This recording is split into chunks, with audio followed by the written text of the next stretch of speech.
আসসালামু আলাইকুম। এটিএন বাংলা সংবাদে সবাইকে স্বাগত জানাচ্ছি তনুজা দাস। শুরুতেই জানিয়ে দেব বিআরবি কেবলস সংবাদ শিরোনাম।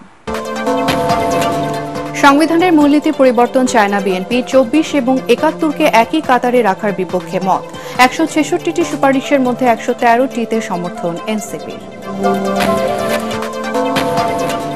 জনগণ সমর্থন দেওয়ার কারণে স্বৈরাচারকে বিদায় করা সম্ভব হয়েছে মন্তব্য তারেক রহমানের। সরকারকে এখন মানুষের ভোটাধিকারের চাহিদা পূরণের তাগিদ।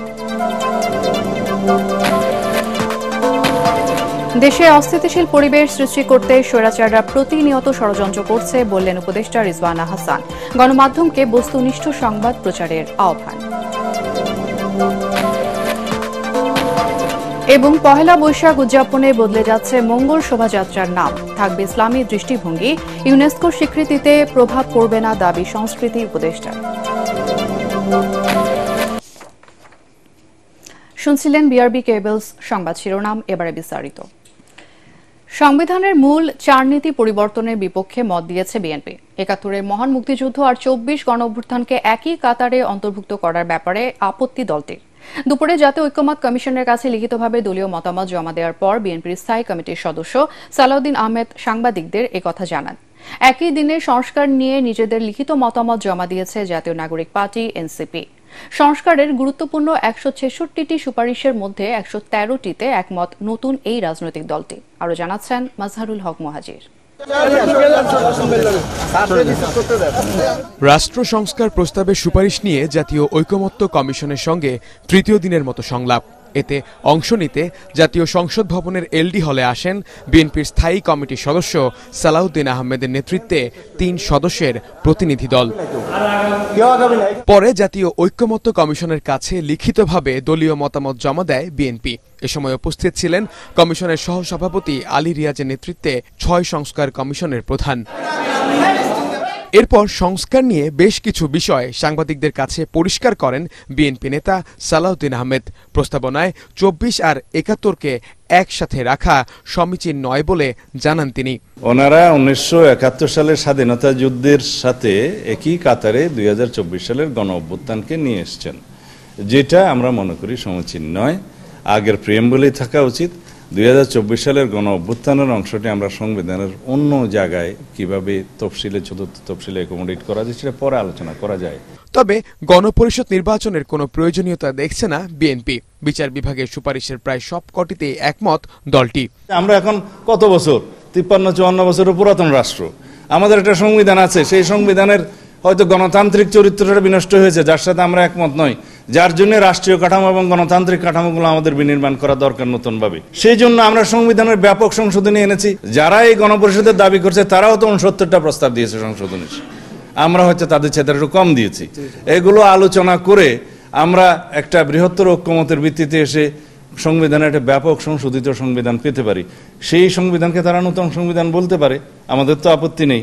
এখানে গণপরিষদের কোনো প্রয়োজন নেই। এখন তারা সেই রিপাবলিককে নতুন রিপাবলিক তাদের নামে ডাকতে পারে, আমাদের আপত্তি নেই। কিন্তু সেই আইডিয়াটা পুরো জাতির উপরে ইম্পোজ করাটা কতটা যুক্তিসঙ্গত সেটা আলোচনার দাবি রাখে। বিএনপির পর এলডি হলে আসে জাতীয় নাগরিক পার্টি এনসিপি সংস্কার বিষয়ক কমিটির সমন্বয়ক সারোয়ার তুষারের নেতৃত্বে ৫ সদস্যের প্রতিনিধি দল। এ সময় আবারও গণপরিষদ নির্বাচনের তাগিদ দেন এনসিপির এই নেতা। ৭২-এর সংবিধান মুক্তিযুদ্ধ বিরোধী বলেও দাবি তার। শুধুমাত্র নতুন সংবিধান লেখার ক্ষেত্রেই গণপরিষদ ডাকতে হয়, এই ধারণাটা ঠিক না। আমরা অনেকগুলো দেশের উদাহরণ দেখেছি, সেক্ষেত্রে তারা সংবিধানের বড় কোনো পরিবর্তনের ক্ষেত্রে গণপরিষদ নির্বাচনের আয়োজন করেছে। ডমিনিকান রিপাবলিকে এই পর্যন্ত ৩২টা সংবিধান গ্রহণ করা হয়েছে, থাইল্যান্ডে 20টা সংবিধান গ্রহণ করা হয়েছে, ভেনেজুয়েলায় 20টা সংবিধান। তাতে করে দেশগুলো পৃথিবী থেকে উড়ে যায় নাই। ফলে এই আলোচনাগুলো যারা করেন যে বাংলাদেশে ইতিমধ্যে একটা রাষ্ট্র আছে, ইতিমধ্যে সংবিধান আছে, আবার কেন দরকার, তারা ঠিক দাবি তোলেন বলে আমাদের কাছে মনে হয় না। আমরা বলেছি যে গণপরিষদের মাধ্যমে কারা গণপরিষদে যাবে, জনগণের নির্বাচিত প্রতিনিধিরা গণপরিষদে যাবে। এদিন বিএনপি এনসিপির পাশাপাশি ঐকমত্য কমিশনে নিজেদের মতামত জমা দেন রাষ্ট্র সংস্কার আন্দোলন ও Bangladesh communist party CPB. Mazharul Haq Muhajir, ATN Bangla, Dhaka. রাজনৈতিক বিষয়ে সেনাবাহিনীকে দায়িত্বশীল আচরণ করার তাগিদ দিয়েছেন জাতীয় নাগরিক পার্টির মুখ্য সমন্বয়ক নাসির উদ্দিন পাটোয়ারি। রাজধানীর বাংলা মোটর কার্যালয়ে দলীয় সংবাদ সম্মেলনে তিনি বলেন, আওয়ামী লীগ নিষিদ্ধের ইস্যুতে কোনো ছাড় নয়। এ সময় তিনি জানান, সেনাবাহিনীর সাথে হাসনাত আবদুল্লাহ ও সার্জিস আলমের বৈঠকের বিষয়ে অবগত ছিল না এনসিপি। দলীয় ফোরামে আলোচনার পর এই বিষয়ে আনুষ্ঠানিক বক্তব্য জানানো হবে। এ সময় আব্দুল বাকেরের নেতৃত্বে 155 সদস্যের শ্রমিক উইং এর কমিটি ঘোষণা করেন নাসির উদ্দিন পাটোয়ারি। ডিফাইন্ড হোক, যেই কোনো মূল্যে বাংলাদেশে আওয়ামী লীগের কোনো রাজনীতি করার অধিকার নাই। সেটা রাষ্ট্রীয় প্রতিষ্ঠান হোক, যেই কোনো প্রতিষ্ঠান হোক, কেউ যদি আমাদের সামনে দাঁড়ায় আমরা সে যুদ্ধ চালিয়ে যাব ইনশাআল্লাহ। সেনাবাহিনীর থেকে আমরাও তাদেরকে বলবো যে আপনারা দায়িত্বশীল আচরণ করুন। পলিটিক্যাল ম্যাটার, পলিটিক্যাল যারা পার্সন দল রয়েছে তাদেরকে আপনারা ডিল করতে। আশুলিয়ায় 6 জনকে হত্যার পর লাশ পোড়ানোর মামলার তদন্ত শেষ হয়েছে বলে জানিয়েছেন আন্তর্জাতিক অপরাধ ট্রাইব্যুনালের chief prosecutor Tajul Islam. July August গণহত্যার মামলাগুলোর মধ্যে এটি প্রথম মামলা যার তদন্ত কাজ শেষ হল। ঈদের পর আরও 3-4টি মামলার তদন্ত রিপোর্ট পাওয়ার আশা করছে প্রসিকিউশন। আরও জানাচ্ছেন হুমায়ুন চিশতি। বৈষম্য বিরোধী ছাত্র আন্দোলনে সবচেয়ে নৃশংস গণহত্যা হয়েছিল ঢাকার আশুলিয়ায়। সেখানে আইনশৃঙ্খলা রক্ষাকারী বাহিনী 6 জনকে হত্যার পর পুলিশ ভ্যানে লাশ পুড়িয়ে ফেলে। সামাজিক যোগাযোগ মাধ্যমে ছড়িয়ে পড়ে লাশ পোড়ানোর ভয়াবহ সেই ভিডিও চিত্র। আন্তর্জাতিক অপরাধ ট্রাইব্যুনালের চিফ প্রসিকিউটর জানান, জুলাই আগস্ট গণহত্যার মামলাগুলোর মধ্যে প্রথম আশুলিয়ার ওই মামলার তদন্ত শেষ হয়েছে। যাচাই বাছাই ও পর্যালোচনা শেষে চিফ প্রসিকিউটরের অফিস আনুষ্ঠানিকভাবে অভিযোগ দাখিল করবে। ঈদের পর শেষ হতে পারে শেখ হাসিনা সহ আরো কয়েকটি মামলার তদন্ত। অলরেডি আমাদের হাতে অন্তত একটা তদন্ত রিপোর্ট চিফ প্রসিকিউটরের কাছে এসে হাজির হয়েছে। সেটার যাচাই বাছাই তারা করছেন, ফাইনাল টাচ তারা দেওয়ার চেষ্টা করছেন। দেওয়ার পরেই আমরা এটাকে অ্যাকসেপ্ট করব, তারপরে সেটার উপরে ভিত্তি করে ফরমাল চার্জ দাখিল হবে। এর বাইরে আমরা যেটা বলেছিলাম যে আরও কয়েকটি মামলা, আরও 3-4টি মামলার তদন্ত একদম চূড়ান্ত পর্যায়ে, শেষ পর্যায়ে যাচাই বাছাইয়ের কাজটা চলছে। আমরা আশা করছি ঈদের পরপরই আরো 3-4টা মামলার তদন্ত রিপোর্টও আমরা হাতে পেয়ে যাব। চিফ প্রসিকিউটর বলেন, দল হিসাবে আওয়ামী লীগের বিচারও আন্তর্জাতিক অপরাধ ট্রাইব্যুনালে করা সম্ভব। এজন্য প্রয়োজন রাজনৈতিক সিদ্ধান্ত। দলটির বিরুদ্ধে জুলাই হত্যাকাণ্ডে সম্পৃক্ততার যথেষ্ট প্রমাণ ট্রাইব্যুনালের হাতে আছে বলেও জানান তিনি। আমাদের এই আইনে দলের বা সংগঠনের বিচারের সুযোগ আছে। রাজনৈতিক দলকে বিচারের মুখোমুখি করা যায়, সেই ধরনের এভিডেন্স সাফিসিয়েন্টলি আছে। সরকার যদি সিদ্ধান্ত গ্রহণ করে আমাদেরকে জানান, তাহলে সেটাও করা সম্ভব। বাট এটা সম্পূর্ণভাবে রাজনৈতিক সিদ্ধান্তের বিষয়গুলো আমরা মনে করি। লাশ পুড়িয়ে ফেলার ওই ঘটনায় গত 11 সেপ্টেম্বর ট্রাইব্যুনালে 2টি অভিযোগ দায়ের করা হয়। গত 24 ডিসেম্বর সাবেক এমপি সাইফুল ইসলাম সহ কয়েকজনের বিরুদ্ধে গ্রেফতারি পরোয়ানা জারি করে ট্রাইব্যুনাল।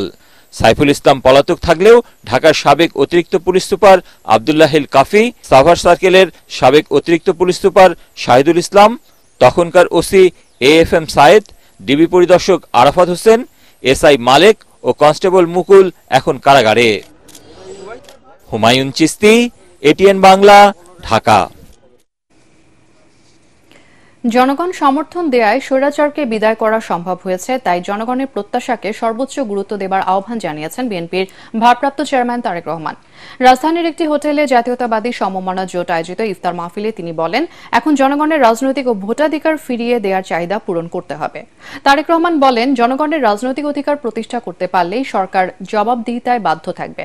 তিনি বলেন, সংস্কার নিয়ে এখন অনেকেই অনেক কথা বলছেন, কিন্তু বিএনপি সবার আগে সংস্কারের প্রস্তাবনা দিয়েছে। সবার আগে জনগণের ভোটাধিকার ফিরিয়ে দিতে হবে, এরপর সবাই মিলে রাষ্ট্র কাঠামো মেরামত করতে হবে। সংস্কারের যেই বিষয়গুলো নিয়ে মিডিয়া গরম, সেই বিষয়গুলোর কোন রকম পরিবর্তন হলে প্রত্যক্ষ বা পরোক্ষভাবে হয়তো রাজনৈতিক দলগুলো উপকৃত হবে, রাজনীতিবিদরা উপকৃত হবেন হয়তো, বা পরিবর্তন হতে পারে রাজনীতির কিছু কিছু। কিন্তু আমাদের রাজনীতির সবচেয়ে বড় যে পুঁজি জনগণ, তাদের ইস্যুগুলোকে নিয়ে আমাদের কি কথা বলা উচিত না? আসুন আমরা শুরু করি আলোচনা। জনগণের যে প্রত্যাশা, জনগণের যে চাওয়া, তাদের যে মূল লক্ষ্য বা উদ্দেশ্য বা জনগণের যে ডিমান্ডগুলো, সেগুলো আমরা কি করব। দেশে অস্থিতিশীল পরিবেশ সৃষ্টি করতে স্বৈরাচাররা প্রতিনিয়ত পরিকল্পনা করে যাচ্ছে বলে মন্তব্য করেছেন পরিবেশ, বন ও জলবায়ু উপদেষ্টা সৈয়দা রিজওয়ানা হাসান। এ বিষয়ে জনগণকে সোচ্চার করতে গণমাধ্যমগুলোকে সঠিক ও বস্তুনিষ্ঠ সংবাদ প্রচারের আহ্বান জানিয়েছেন তিনি। প্রেস ইনস্টিটিউট বাংলাদেশ পিআইবিতে আয়োজিত সেমিনারে গুজব বন্ধে প্রতিটি গণমাধ্যমে ফ্যাক্ট চেকিং ডেস্ক রাখার প্রস্তাব রাখেন বক্তারা। রিপোর্ট করছেন ঐশী গোস্বামী প্রমা। দেশে মূলধারার এবং ডিজিটাল মাধ্যমে মিথ্যা ও বিভ্রান্তিমূলক সংবাদ প্রচার বন্ধে করণীয় শীর্ষক সেমিনারের আয়োজন করে প্রেস ইনস্টিটিউট বাংলাদেশ পিআইবি। এতে উঠে আসে দেশে মূলধারার সংবাদ মাধ্যমগুলোর নাম ও লোগো ব্যবহার করে অস্থিতিশীল পরিবেশ সৃষ্টির ঘটনাসহ বিভিন্ন মুখরোচক সংবাদ পরিবেশনের তথ্য। গণমাধ্যমগুলোতে ফ্যাক্ট চেকিং ডেস্ক থাকলে মিথ্যা ও বিভ্রান্তিকর সংবাদ প্রচার কমে আসবে বলে মনে করেন বক্তারা। পাশাপাশি মিডিয়াগুলোকে নিরপেক্ষ ও বস্তুনিষ্ঠ সংবাদ প্রচারের আহ্বান জানান তারা।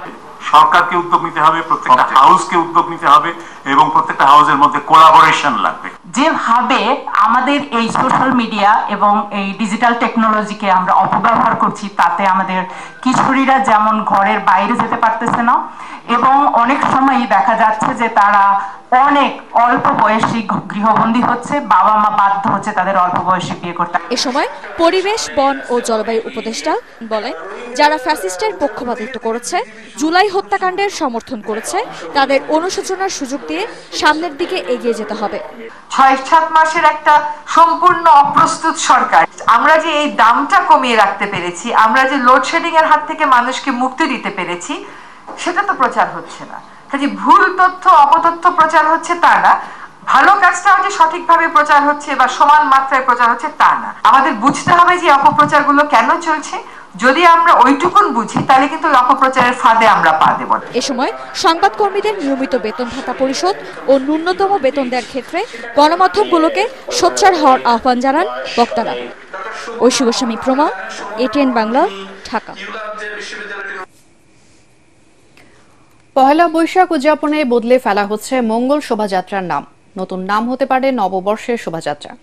বাংলা নববর্ষ বরণের আয়োজনকে সার্বজনীন করতে এমন পরিবর্তন বলে জানালেন সংস্কৃতি উপদেষ্টা মোস্তফা সরওয়ার ফারুকী। তিনি জানান, এবার শোভাযাত্রায় থাকবে ব্যতিক্রম আয়োজন, থাকবে ইসলামিক দৃষ্টিভঙ্গির অনেক কিছু।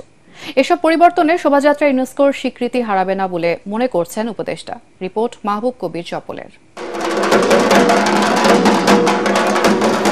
বাংলা বর্ষবরণের আয়োজনকে আরও রাঙিয়ে তোলে ঢাকা বিশ্ববিদ্যালয়ের মঙ্গল শোভাযাত্রা, যা দেশের গণ্ডি পেরিয়ে বিদেশিদেরও আকৃষ্ট করে তোলে। স্বৈরাচার শাসনের বিরুদ্ধে মানুষকে ঐক্যবদ্ধ করতে এবং অপশক্তির অবসান কামনায় 1989 সালে এই শোভাযাত্রার প্রচলন হয়। তখন নাম ছিল আনন্দ শোভাযাত্রা। 1996 সালে এর নাম দেওয়া হয় মঙ্গল শোভাযাত্রা, যা 2016 সালে ইউনেস্কোর সাংস্কৃতিক ঐতিহ্য হিসেবে স্বীকৃতি পায়। 30 বছর পর মঙ্গল শোভাযাত্রার নাম বদলাতে যাচ্ছে অন্তর্বর্তী সরকার। তার কারণ ব্যাখ্যা করেন সংস্কৃতি উপদেষ্টা। এর নাম ছিল আনন্দ শোভাযাত্রা, সেখান থেকে হয়েছে মঙ্গল শোভাযাত্রা, রাইট? যেই নাম একবার পরিবর্তিত হয়েছে, যদি সবাই সর্বসম্মত হয় তাহলে আবার পরিবর্তন হতে পারে, আবার যদি সবাই সম্মত হয় পরিবর্তন নাও হতে পারে। শোভাযাত্রা যেটা, এটা আর বাঙালিদের শোভাযাত্রা না, এই শোভাযাত্রা বাঙালি, চাকমা, মারমা, গারো প্রত্যেকের। ফলে আমাদেরকে দেখতে হবে যে আমরা এমন একটা নাম যেন না দিই যেটা শুধুমাত্র আমাদেরই হয়, ওরা আর ইনক্লুড হতে না পারে, ওরা যেন ব্র্যাকেটে না পড়ে যায়। মঙ্গল শোভাযাত্রায় বিভিন্ন প্রাণীর চারুকর্ম নিয়ে আপত্তি আছে অনেকের। 2023 সালে এগুলো বাদ দিতে আইনি নোটিশও পাঠানো হয়। এবারের শোভাযাত্রায় চারুকর্মগুলো থাকবে কিনা তা পরিষ্কার করেনি সংস্কৃতি মন্ত্রণালয়, তবে থাকবে ইসলামিক ভাবধারার অনেক কিছু। আর এসব পরিবর্তনে ইউনেস্কোর স্বীকৃতিতে কোনো প্রভাব পড়বে না বলে মনে করছেন সংস্কৃতি উপদেষ্টা।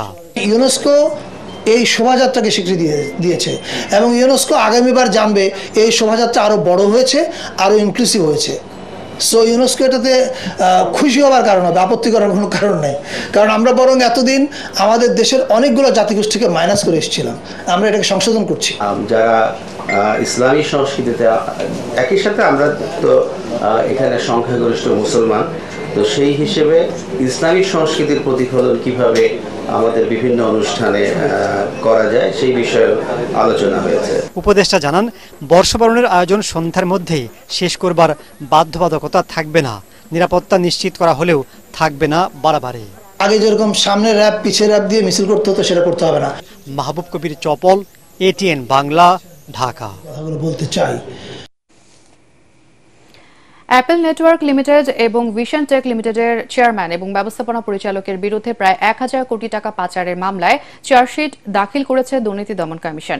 দুপুরে দুদক কার্যালয়ে সংবাদ সম্মেলনে মহাপরিচালক আক্তার হোসেন এই তথ্য জানান। এ সময় তিনি জানান, IGW'র মাধ্যমে বিদেশে কল আদান প্রদান করে বিপুল পরিমাণ বৈদেশিক অর্থ দেশে না এনে পাচারের মতো অপরাধ করেছে প্রতিষ্ঠান দুটি।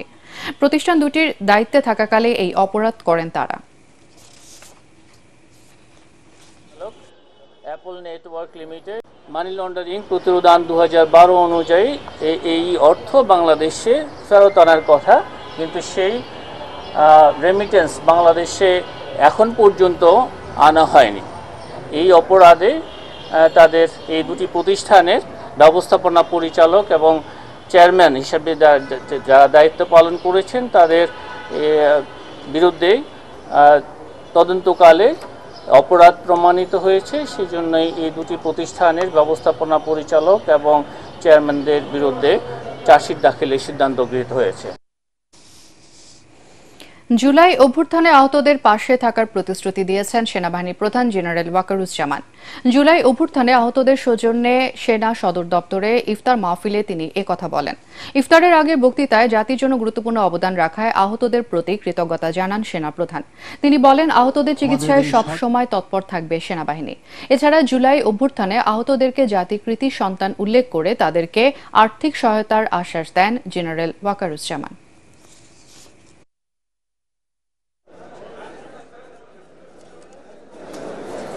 আহতদের চিকিৎসা আমরা দিয়েছি এবং দিয়ে যাচ্ছি। আমাদের এই সাহায্য সহযোগিতা, সবার এই সাহায্য সহযোগিতা সবসময় জারি থাকবে ইনশাআল্লাহ। আমরা চেষ্টা করব আপনাদের একটা রিহ্যাবিলিটেশনের জন্য, সেদিকেই ইনশাআল্লাহ আমরা চেষ্টা করে যাব এবং এই আর্থিক সাহায্য সহযোগিতা সবসময় আপনাদের প্রতি আমাদের জারি থাকবে ইনশাআল্লাহ। তো আপনারা কখনো মনোবল হারাবেন না, মনোবল হারানোর কিছু নাই। আপনারা জাতির কৃতি সন্তান, আপনারা এই দেশ এবং জাতির জন্য অনেক কিছু ত্যাগ করেছেন। আমি আপনাদের অভিনন্দন জানাচ্ছি, আপনাদের প্রতি কৃতজ্ঞতা জানাচ্ছি এবং আপনাদেরকে এই অ্যাসুরেন্স দিচ্ছি যে আমরা সবসময় আপনাদের পাশে থাকবো ইনশাআল্লাহ। এদিকে অবৈধ সম্পদ অর্জনের মামলায় স্বাস্থ্য অধিদপ্তরের আলোচিত চাকরিচ্যুত গাড়ি চালক আব্দুল মালিককে 13 বছরের সশ্রম কারাদণ্ড দিয়েছে আদালত। ঢাকার বিশেষ জজ আদালত 6 এর বিচারক জাকারিয়া হোসেন আসামির উপস্থিতিতে এই রায় ঘোষণা করেন। 2021 সালের 15 ফেব্রুয়ারি অবৈধভাবে সম্পদ অর্জন এবং সম্পদের তথ্য গোপনের অভিযোগে আব্দুল মালিকের বিরুদ্ধে মামলা করে দুদক। মামলার এজাহারে বলা হয়, আসামি আব্দুল মালিক দুদকে দাখিল করা সম্পদ বিবরণীতে 93,53,648 টাকা মূল্যের স্থাবর এবং অস্থাবর সম্পদ অর্জনের তথ্য গোপন করেন। 2020 সালের 20 সেপ্টেম্বর রাজধানী তুরাগ এলাকা থেকে একটি বিদেশি পিস্তল, জাল টাকা সহ আব্দুল মালিককে আটক করে র্যাব। কাল থেকে শুরু হচ্ছে ট্রেন ও বাসে ঈদ যাত্রা। রেল কর্তৃপক্ষ জানিয়েছেন, এবার কালো বাজারির সুযোগ নেই।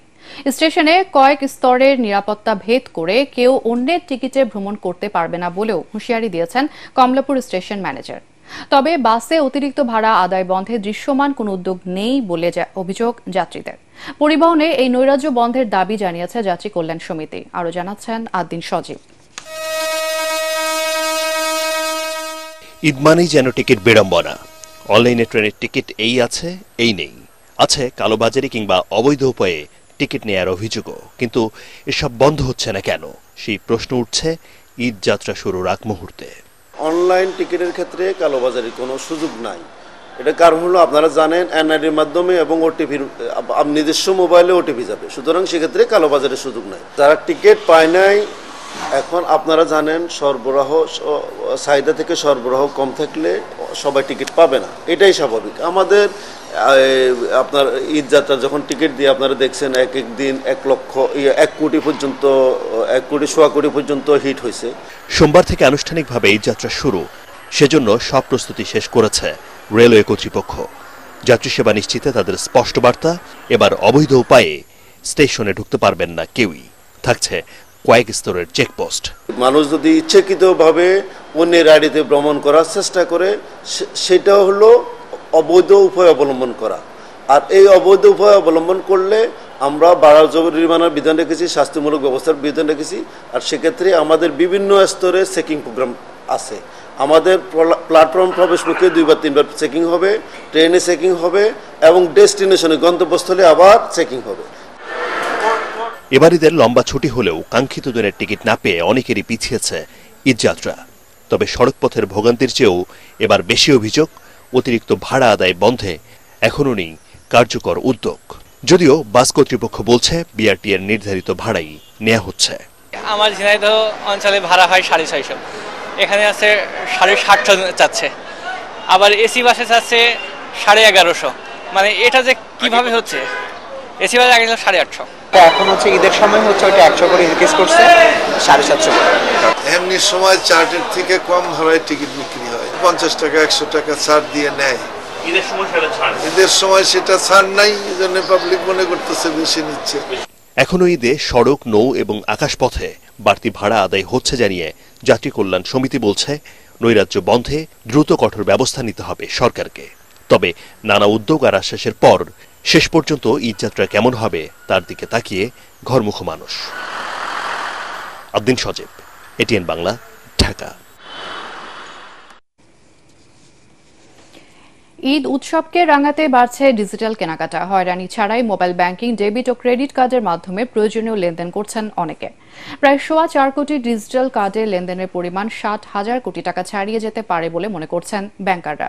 তবে শহরের পাশাপাশি গ্রামীণ জনপদে অনলাইন এবং ডিজিটাল কার্ডের ব্যবহার কম বলে জানান গবেষকরা। আরও জানাচ্ছেন শারফুল আলম। ঈদকে ঘিরে বাড়ছে ব্যস্ততা। ঈদের কেনাকাটায় শপিং মলগুলোতে এখন উপচে পড়া ভিড়। নগদ অর্থের ব্যবহারের পরিবর্তে ঈদ উৎসবে এখন অনেকেই নির্ভর করছেন ডিজিটাল মাধ্যমে। এতে একদিকে যেমন সাময়িক সাশ্রয় হচ্ছে, অন্যদিকে থাকছে না নগদ টাকা বহনের ঝামেলা। আর তাই ঈদকে ঘিরে বাড়ছে কিউআর কোড, মোবাইল ব্যাংকিং ও পিএসও মেশিনের ব্যবহার। সমস্ত এটিএম গুলোতে যেখানে আছে সেখানে যেন সবসময় ফান্ডের কোনো ধরনের শর্টেজ না হয়। যাদের যে রেভিনিউগুলো আসার কথা, specially the garments, specially the other সেই রেভিনিউগুলোকে প্রপারলি নিয়ে আসার ব্যবস্থা করা। বাংলাদেশ ব্যাংকের পরিসংখ্যান বলছে দেশে ডেবিট কার্ড ব্যবহারকারীর সংখ্যা প্রায় 4 কোটি, ক্রেডিট কার্ড 26,74,000 আর প্রিপেড কার্ড হোল্ডারদের সংখ্যা 75 লাখ। বৃহত্তর জনগোষ্ঠীকে মূল অর্থনীতির সাথে সম্পৃক্ত করা, এই আপনার ক্রেডিট কার্ড, ডেবিট কার্ড এবং ই কমার্স, এটা কিন্তু আপনার এটা অর্থনৈতিক ট্রানজ্যাকশন বাড়াবে। মানুষের আস্থা যখন বৃদ্ধি পাবে, বিশ্বাসের জায়গা যখন খুবই সুদৃঢ় হবে এবং আইন দ্বারা যখন এটা নিয়ন্ত্রিত হবে, আইনের শাসন যখন প্রতিষ্ঠা হবে, তখন প্রতিটা সেক্টরেই আপনার ভালো থেকে ভালোর দিকে যাবে। ব্যাংক বেসড ট্রানজ্যাকশন এবং অনলাইন বেসড ট্রানজ্যাকশন কত বেশি উৎসাহিত করা যায়, ক্যাশ ট্রানজ্যাকশনকে নিরুৎসাহিত করার জন্য যে ধরনের উদ্যোগগুলো, সেগুলো আরও বেশি শক্তিশালী করা দরকার। এটা হচ্ছে এক ধরনের ইন্টিগ্রেটেড ফাইন্যান্সিয়াল সিস্টেম থাকা দরকার, যাতে যে কোনো ধরনের ট্রানজ্যাকশন লেনদেনগুলো যাতে ক্রেতা এবং বিক্রেতা এবং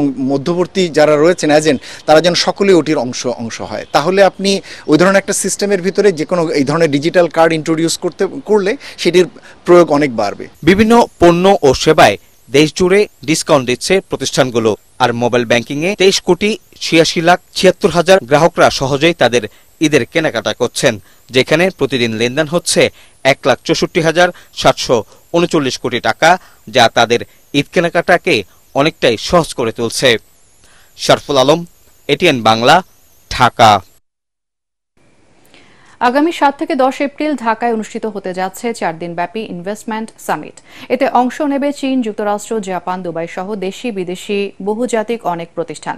এবারে সামিটের মাধ্যমে বিদেশি বিনিয়োগ আরও বাড়ানোর প্রত্যাশা করছেন বাংলাদেশ বিনিয়োগ উন্নয়ন কর্তৃপক্ষ বিডার নির্বাহী চেয়ারম্যান আশিক চৌধুরী। বিকেলে ফরেন সার্ভিস একাডেমিতে সংবাদ সম্মেলনে এসব তথ্য জানান তিনি। বিনিয়োগ বাড়াতে ওয়ান স্টপ সার্ভিস চালু করা হবে বলেও জানান বিডা চেয়ারম্যান। যে সে $100 মিলিয়ন দিবে, মাত্র 100 জনের চাকরি হবে।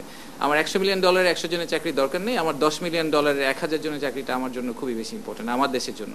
সো আমরা ওইটাতে ফোকাস করার চেষ্টা করছি।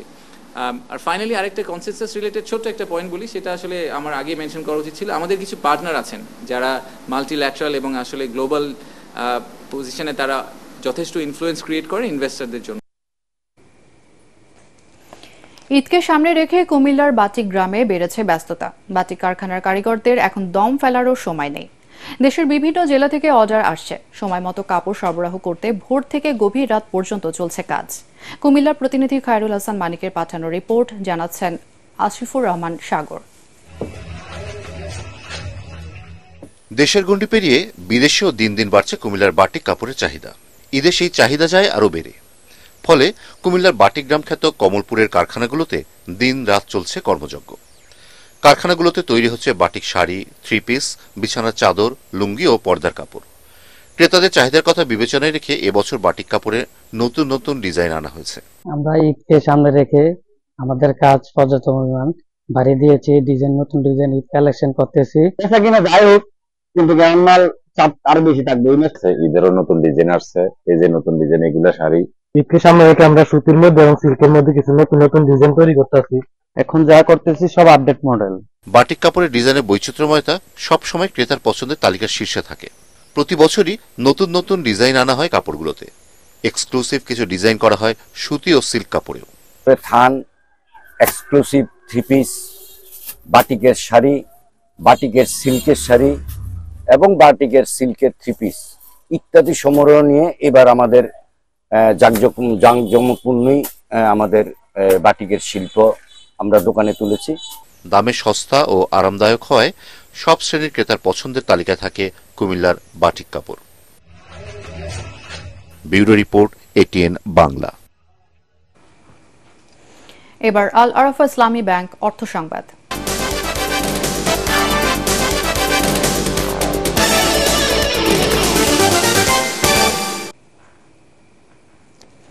বড় বড় অনেক কারখানা বন্ধ হয়ে যাওয়ায় এখন যে কোনো উপায়ে ব্যবসার পরিবেশ নিশ্চিত করা জরুরি বলে মনে করেন Bangladesh association of publicly listed companies BAPLC'র president Rupali Haq Chowdhury. Capital market journalist forum আয়োজিত CMJF সংলাপে অংশ নিয়ে তিনি বলেন, বিগত সরকারের আমলে পুঁজিবাজারে তালিকাভুক্ত কোম্পানিগুলোর আর্থিক প্রতিবেদনে অনিয়মের দায় নিয়ন্ত্রক সংস্থাকে নিতে হবে। শাস্তির আওতায় আনতে হবে সংশ্লিষ্ট অডিট ফার্মগুলোকেও। ইনভেস্টমেন্ট করতে হয়। বিভিন্ন বিজনেস ফোরাম থেকে আমরা বলেছি যে আমাদেরকে আর কিছু করেন না, কারণ আপনাদের আমাদের ব্যবসায়ী পক্ষ থেকে দুইটা আমরা রেখেছি। একটা হচ্ছে ল অ্যান্ড অর্ডার সিচুয়েশন, আর একটা হচ্ছে যে আমাদের to bring the economy back to the track. এটা আমরা বলেছি যে আপনারা ইকোনমিকে কোনো মতে ট্র্যাকে নিয়ে আসেন, এবং সেই ক্ষেত্রে বলবো যে আমাদের বাংলাদেশ ব্যাংক তো ভালো কাজ করছে, এবং ওনারা দেখতে পাচ্ছি আমরা যেগুলো ব্যাংক যদি আমরা NPL হাইও বলি সেগুলো যেন চলতে পারে। ডিপোজিটাররা যেত করে প্রথম দিকে খুবই একটু খারাপ অবস্থা ছিল, বাট এখন আস্তে আস্তে ওই ব্যাংকের ডিপোজিটাররাও কিন্তু টাকা, তাদের গ্রাহকরা তাদের টাকা তুলতে পারছে। বাংলাদেশের শিশু স্বাস্থ্য খাতে দীর্ঘদিনের বৈষম্য এবং চিকিৎসক সংকট নিরসনে উদ্যোগের অংশ হিসেবে নতুন কমিটি ঘোষণা করেছে বাংলাদেশ পেডিয়াট্রিক অ্যাসোসিয়েশন BPA। রাজধানীর শহীদ সরওয়ার্দী হাসপাতালে পরিচালকের সম্মেলন কক্ষে BPA-র আহ্বায়ক অধ্যাপক মেজবাউদ্দিন আহমেদের সভাপতিত্বে জরুরি সভা অনুষ্ঠিত হয়। পরে অধ্যাপক ডাক্তার আব্দুল হান্নানকে সভাপতি এবং ডাক্তার শাহরিয়ার ইয়ামিন চৌধুরীকে মহাসচিব করে নতুন কমিটি ঘোষণা করা হয়। BPA নেতারা জানান, শিশু চিকিৎসা খাতে বেতন বৈষম্য নিরসন, পদোন্নতি ও পদ সৃষ্টি জরুরি। স্বাস্থ্য খাতে প্রয়োজনীয় সংস্কার এবং সম্পদের সুষ্ঠু ব্যবহারের প্রয়োজনীয়তার উপর জোর দেন পেডিয়াট্রিক বিশেষজ্ঞরা।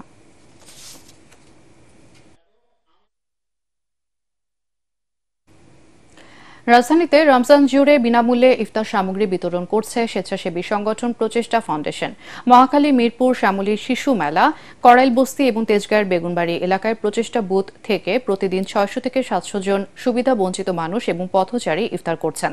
এছাড়াও ভ্রাম্যমাণ ট্রাকে করে রিকশা চালকদের মাঝেও ইফতার বিতরণ করছেন প্রচেষ্টার স্বেচ্ছাসেবীরা। এজন্য সকাল থেকেই মহাখালী কমিউনিটি সেন্টারে ইফতার প্রস্তুত শুরু হয়। এরপর সেগুলো প্যাকেট করে চলে বিতরণ। প্রচেষ্টায় স্বেচ্ছাসেবী হিসেবে কাজ করছেন বিভিন্ন স্কুল, কলেজ ও বিশ্ববিদ্যালয়ের শিক্ষার্থীরা।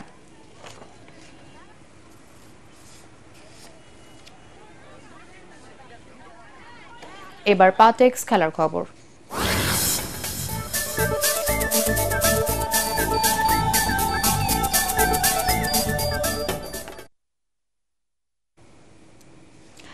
এএফসি এশিয়ান কাপ বাছাই পর্বে বাংলাদেশকে আটকাতে নানা কূটকৌশলের আশ্রয় নিয়েছে ভারতের ফুটবল কর্তৃপক্ষ। বাংলাদেশের ফুটবলারদের অনুশীলনের জন্য খেলার অনুপযোগী মাঠ বরাদ্দ, নির্ধারিত সময় প্র্যাকটিস করতে না দেয়া এবং মাঠে প্রয়োজনীয় আলো না রাখার মতো নানা অসহযোগিতা করা হচ্ছে। তবে এসব প্রতিকূলতা মাথায় নিয়েই জয়ের আশা হাভিয়ার কাবরেরার দলের। আরও জানাচ্ছেন এস.এম. আশরাফ। হামজা চৌধুরী, যাকে ঘিরেই বাংলাদেশের পরিকল্পনার ছক। তবে সেই হামজাকে নিয়ে যাতে কাবরেরা তার পরিকল্পনা ঠিকমতো সাজাতে না পারেন, সেজন্য নানা চক্রান্তও করছে অল ইন্ডিয়া ফুটবল ফেডারেশন। প্রথম দিন বাংলাদেশ দলের ফুটবলারদের অনুশীলনের জন্য যে নর্থ ইস্টার্ন বিশ্ববিদ্যালয়ে মাঠ দেয়া হয়েছিল তা ছিল এবড়ো খেবড়ো। ন্যাচারাল গ্রাসে যে আপনি প্র্যাকটিস করা উচিত আমাদের, সেটা আমরা পাচ্ছি না। এটা একটা ঘাটতি আমাদের তরফ থেকে। তারপর আমরা এটা ঘাটতি দেখবো না, আমরা জানি এটা ওদের স্ট্র্যাটেজি, বাট আমরা এই স্ট্র্যাটেজিকে মোকাবেলা করার জন্য আমাদের প্র্যাকটিস করতে হবে। সো আমাদেরকে আজকে যে আপনারা জানেন গতকালকে যে মাঠটা দেওয়া হয়েছিল সেটাতে আজকে বলা হচ্ছিল সেটাতে করার জন্য, বাট আমরা এগ্রি না যে আমরা ওই মাঠে করা আসলে না করার মতোই। সো আমরা বাধ্য হয়েই মাঠে এসেছি। পরদিন মাঠ পরিবর্তন করে দেওয়া হয়, কিন্তু ভারত যেখানে অনুশীলন করছিল মূল ভেন্যুতে, সেখানে জামাল ভুঁইয়াদের দেওয়া হয় মূল ভেন্যুর পাশে আউটডোর স্টেডিয়াম। বাংলাদেশকে মানসিকভাবে চাপে রাখতে হঠাৎই 1.5 ঘন্টা অনুশীলনের সময়ও পিছিয়ে দেয় স্বাগতিক কর্তৃপক্ষ। অবশ্য এমন সব বিপত্তি সামলেই হামজাকে ঘিরে নিজেদের প্রস্তুতি সারছে বাংলাদেশ। হামজা মিশে গেছে টিমের সাথে, সো ও জানে যে ওর নিজস্ব একটা দায়িত্ব তো বোধ রয়ে গেছে দেশের জন্য এবং দলের জন্য এবং টিমমেটদের সাথে তার এবং কোচিং স্টাফের সাথে ডে 1 থেকে সে উজ্জীবিত এবং সে নিজ থেকে সবাইকে ইন্সপায়ার করে। 2019-এ যখন আমরা খেলতে এসেছিলাম ওয়ার্ল্ড কাপ কোয়ালিফায়ার ম্যাচ, তখন আমরা এরকম প্রবলেম ফেস করিনি। আমরা ভালো মাঠে ট্রেনিং করেছি, আমাদের ফ্যাসিলিটিস অনেক ভালো ছিল, বাট এবার আমরা অনেক বাজে রকম ফেস করছি। বাংলাদেশের মতো শিলংও হামজাকে নিয়ে উৎসাহ দেখা গেছে। 25 মার্চ জওহরলাল নেহরু স্টেডিয়ামে সন্ধ্যায় মুখোমুখি হবে দু দল। এস.এম. আশরাফ, এটিএন বাংলা। শেষ করার আগে বিআরবি কেবলস সংবাদ শিরোনাম আরও একবার। সংবিধানের মূলনীতির পরিবর্তন চায় না বিএনপি। 24 এবং 71-কে একই কাতারে রাখার বিপক্ষে মত। 166টি সুপারিশের মধ্যে 113টিতে সমর্থন এনসিপি। জনগণ সমর্থন দেওয়ার কারণে স্বৈরাচারকে বিদায় করা সম্ভব হয়েছে, মন্তব্য তারেক রহমানের। সরকারকে এখন মানুষের ভোটাধিকারের চাহিদা পূরণের তাগিদ।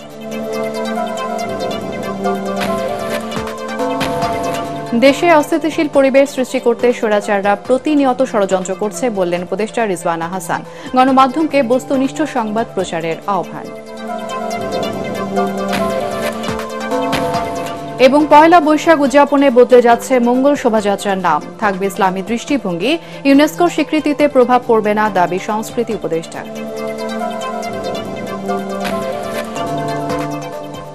আর এই ছিল এখনকার সংবাদ। আমাদের এটিএন বাংলার সংবাদ ইউটিউবে দেখতে ব্রাউজ করুন youtube/ATN Bangla News।